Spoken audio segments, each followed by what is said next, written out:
Poultry farming is a popular practice worldwide, as there is always a need and demand for poultry products to meet various needs. However, when most people think of poultry, the default birds that come to mind are most likely chicken and turkey. Interestingly, geese farming, which is also a poultry bird, is quite lucrative but not as common in some parts of the world. Their meat can be processed and used in various recipes, and one of the most sought-after delicacies of this bird is the French cuisine, foie gras. Geese are birds of waterfowl species, meaning they can live on both land and water.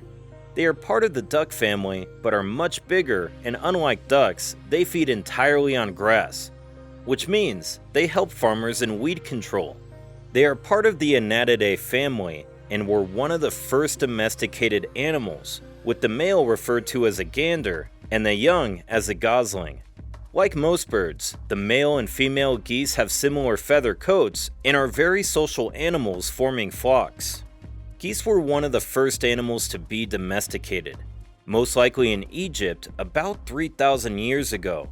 They are found in most parts of the world and can adapt to hot and cold climates as long as their shelter is in good condition.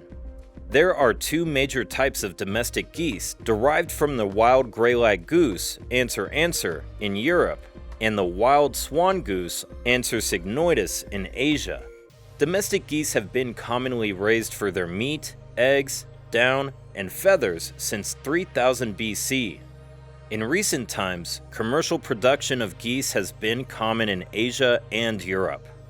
Today, on Need for Knowledge, we are going to see how geese are farmed and how goose meat and foie gras are processed. Geese are widely known to be a good source of protein from their meats and eggs, while their feathers can serve as a mulching material for farmlands and be used as raw materials for making bedding. They serve as good security animals on the farm because of their sharp eyesight and unique memory, and they make a unique sound to raise an alarm when they perceive a threat or are agitated. One peculiar problem with rearing geese is that these birds make a lot of noise, so if you are the type that can't withstand the loud noise, you may not want to keep them around. Generally, geese are easy to maintain and tend to grow very fast. However, rearing them requires some guidance. The first step in geese farming is selecting the breed you would like to rear, especially considering that there are about 204 known breeds of geese. Some commonly reared geese breeds include the Cuban geese, Roman geese, African geese, American buff geese, Chinese geese, Emden geese, pilgrim geese, Sebastopol geese, and Toulouse geese. Geese breeds generally are divided into light, medium, and heavy breeds to differentiate meat-producing geese from egg-laying geese.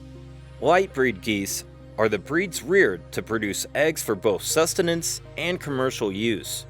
Some breeds of egg-producing geese include Chinese geese, Roman geese, and Egyptian geese, and these birds can lay as many as 80 eggs in a year. Medium breeds include the Pilgrim, American Tough, and Sebastopol breeds, which can produce a substantial amount of meat and eggs, but not as much as light or heavy breeds. The heavy breeds, on the other hand, are meat-producing birds that are raised mainly for their meat. They also produce eggs, but are not as dependable as the light and medium breeds, considering that it isn't their main function. An example of the heavy breed is the Dewlap Toulouse, which can reach a weight of about 12 to 14 kilograms. That's 26.5 to 31 pounds. These guys are huge. After carefully selecting the desired breed to be reared, the next thing to prepare is the housing condition. An ideal housing condition for geese should provide good lighting, adequate water, and protection from harsh weather, with enough space for them to roam. The floor of the farm should be covered with wood shavings and sawdust, as you should note that hay or straw beds should be avoided.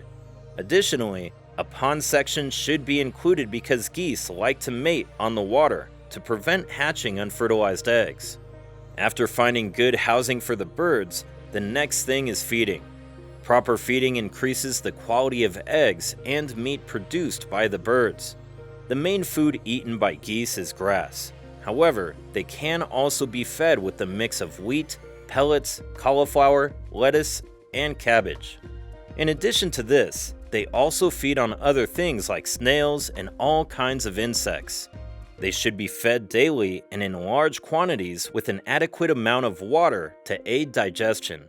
As mentioned earlier, people rear geese for a variety of reasons.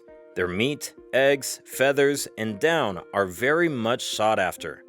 And the liver, most especially, is used by luxury French cuisines to make foie gras. Foie gras is the liver of a goose that has been fattened by the process of force feeding.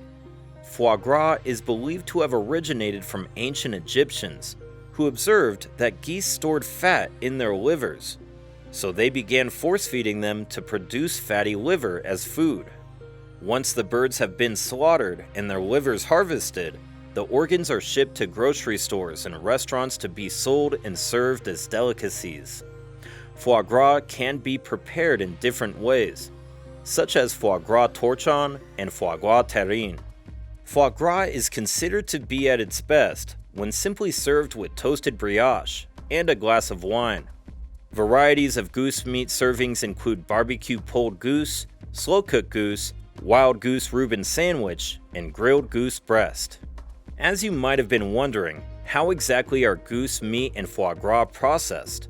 To produce foie gras, geese are kept in tiny cages or crowded sheds to prevent them from exercising, after which they are then force-fed, so their livers grow abnormally fat in a process called gavage. The process is carried out over the last few weeks of the bird's life, and they are fed several times a day. During the feeding process, a metal or plastic tube is passed down their throats, and the corn feed is then thrust into the esophagus. The force feeding makes the bird's liver swell to about 10 times the normal size, and as a result, the bird tends to have difficulty standing upright and presents with a large abdomen. I gotta say, that sounds extremely brutal. The behavior of birds during the gavage period indicates that forceful feeding is very stressful and intolerable, which is evident by the avoidance behavior they display when being force-fed. Handling and tube placement can also cause damage to the esophagus, making future feedings quite painful. As a result, several countries and states have taken the important step of banning foie gras, as they consider the forceful feeding of animals to make luxury products a cruel practice. In 2004, Turkey's animal protection law effectively banned foie gras, while India made the landmark decision to ban the import of foie gras in 2014. However, it wasn't until 2022 that the ban on sales of foie gras took effect in New York. China is the leading producer of geese in the world, with about 86% of the world's stocks and 92% of goose meat production. As a result, many countries import the birds from China, as they are not bound by animal rights.